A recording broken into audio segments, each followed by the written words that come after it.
Charles Barkley has transformed his basketball career into one of the most successful sports media careers that we have ever seen.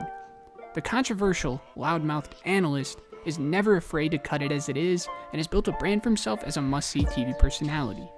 You know, I think it's a great city. I think they got the best organization in the NBA, but they do have some big old women. I mean, come on now. Whooping them I love to hear Chuck and Shaq go at it, and you most likely do too. And his career post his NBA run has gathered him more attention than he had ever received back in his playing day, which I don't think anyone during that time could have ever foreseen. I mean, Charles's NBA run was one of a kind. This 6'5" on a good day power forward dominated players who towered over him. He could abuse you in the post no matter how big you were. He took guards off the bounce and beat them in transition while being one of the best dunkers in the NBA. If you gave him space, he would knock it down efficiently, and was one of the best passing fours in the league if you tried to double him. Of course, what really made Chuck Chuck was not only what he did in the 48 minutes, his story comes with all the drama, controversy, violence, and redemption at every twist and turn. Grab your popcorn, boys, because we got a long one. Welcome to NBA Files.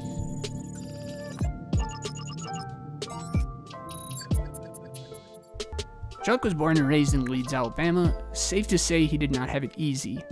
Born into a town just clearing out their segregation laws, Chuck was always forced to stick up for himself. His dad left him and his family when he was very young, and his stepdad, who came in, was killed in a car accident when Chuck was only 11. When high school came around, his athletic career looked like a dead-end road. As a junior, he stood only 5'10" and weighed 220 pounds while playing on junior varsity. Chuck won the lottery in the offseason, shooting up to 6'4", and earned a starting spot as a senior. He was big and he was strong, and he was actually surprisingly quick. He put up an impressive 19 and 18 a game, leading them to a 26-3 record, but had garnered no real attention from college scouts until putting up 26 on Bobby Lee Hurt's head in the state semis. Hurt was the best player in the state at the time, and an assistant coach for Auburn, Sonny Smith, was at the game expecting to watch him go to work, but Chuck had stolen the show. According to Sonny, he reported it was incredible. A fat guy who can play like the wind. Soon after, Chuck had packed his bags and was now a Tiger. Chuck was an Auburn fan favorite, nicknamed the round mound of rebound. Watching the fat man grab a board, take it coast to coast, and then catch a body was a sight to see. His run was more than just fun, it was wildly successful. He put up solid numbers in the 3 years, and grabbed numerous awards like an All-SEC Player of the Year award, 3 All-SEC selections, and 1 second-team All-American selection. This was also when the first controversy arose. Barkley has admitted to have been given sums of money throughout college by sports agents strictly against the NCAA rules. But this didn't end up proving troublesome, as he was clearly league-bound and due for a big-time payday. After 3 successful years at Auburn, it was draft time, baby, and Charles was selected 5th overall in a class featuring Hakeem Olajuwon, John Stockton, and Michael Jordan. He was picked up by the Philadelphia 76ers, who had just won the championship 2 years prior, and were still a very competitive team with 2 Hall of Famers, Dr. J and Moses Malone. Their salary cap was tight, so Barkley thought he would only be paid $75,000 if drafted by them, and went on an utter pizza binge before the draft, weighing up to over 300 pounds to try and stray them away. But now he was on the team he didn't want to be on, and he was a complete fat ass. Chuck's situation was messy, and Moses Malone was incredibly tough on Chuck for presenting himself so unprofessionally. He harassed Chuck for being fat and lazy, and Chuck listened. He was able to shed some roles throughout his rookie year and into his sophomore. He was mildly successful in his rookie year, averaging 14 and 8, learning from one of the best ever, while the Sixers made an Eastern Conference Finals run before being knocked out by Larry's Celtics. But the real jump came in his sophomore year, now weighing only 250 pounds. Chuck jumped up to 20 and 12.8, showing a lot of signs of what was to come in the future. He had established himself as a top glass cleaner in the world despite being towered over by most people at his position. Chuck's potential was clearly extraordinary, along with everything else about him. As the Sixers aged, the management was clearly not happy about what looked to be a closing window. In one of the worst trades in franchise history, Philly moved on from Moses, shipping him to Washington for 2 firsts and 2 players who never panned out.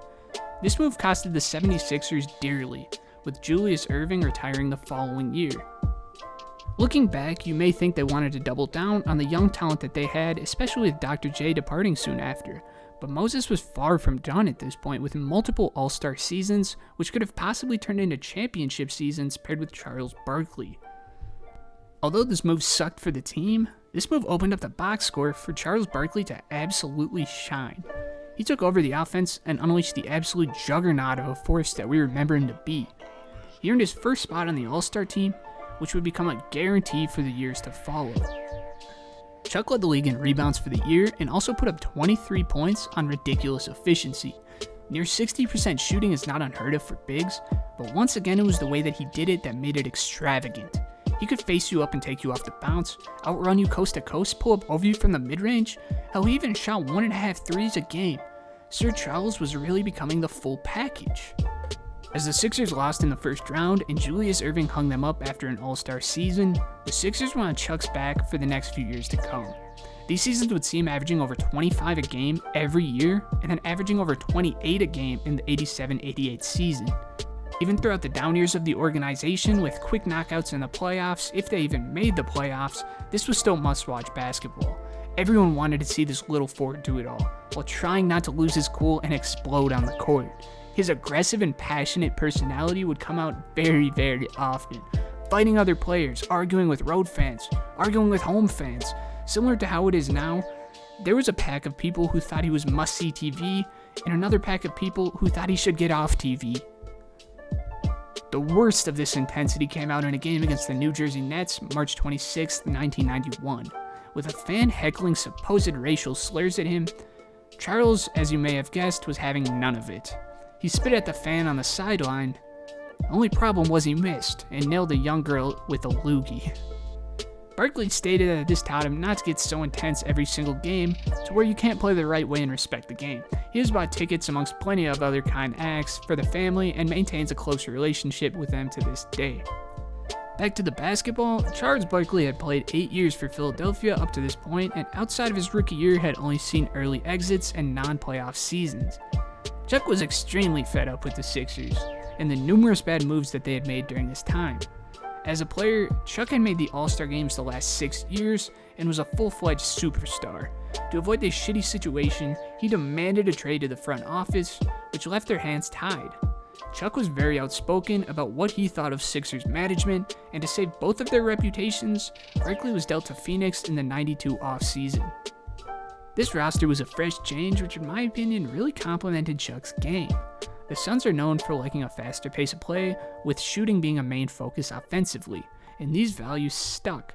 Key pieces like Dan Marley, Kevin Johnson, Danny Ainge, and Tom Chambers were excellent complements to Chuck in transition, as well as surrounding him when he wanted to back someone down. Long story short, this team worked. This was one of the best rosters in NBA history, and these guys truly could not be stopped, rampaging to a 62-20 record on the back of Chuck.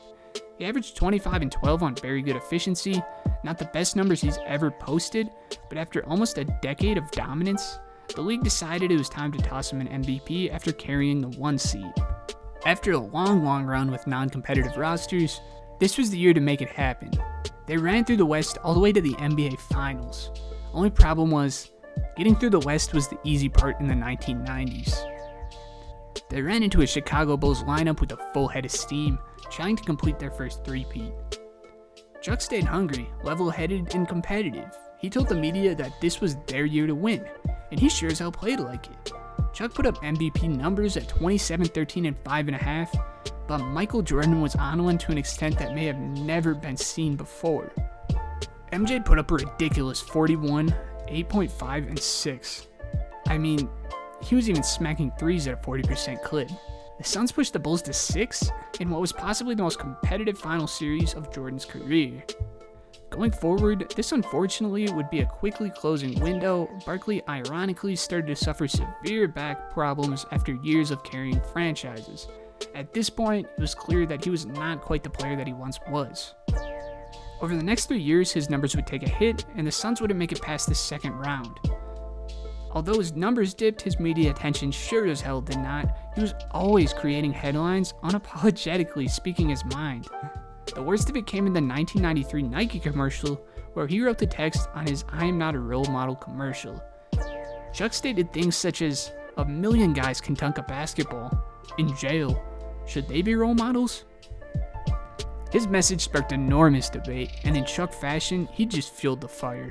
His argument was for parents to be their kids' role models since not many people can be like Mike, and that's an unattainable goal. If Chuck was a villain or a fan favorite during this time, dude, I don't know. As his numbers dipped at the end of his Phoenix run, they ended up moving on from the Barkley era. The Houston Rockets were finishing up a last chance ring with the other aging legends, Hakeem Olajuwon and Clyde Drexler, still on the roster. Their first year together was very solid with a 57-win season and a trip to the Western Conference Finals. But it was clear at this point Chuck's window was over, losing in 6 to the Jazz. He just truly didn't have enough at the tank at this point, same with the other players on the roster. This year was his last All-Star season, and his last season in the limelight. Chuck's legacy as a player gets overshadowed because of the attention he grabs in the media, but in reality, this should not be the case. On the list of ringless players like John Stockton, Karl Malone, Allen Iverson, Steve Nash, I personally believe Charles Barkley's the freaking best. There hasn't been a power forward who could do everything like Barkley was able to do, and had he played in today's era, dare I say, he might have been able to do even more. I hope you guys enjoyed this. Make sure you like and subscribe if you did, and I'll see you guys next time. Peace.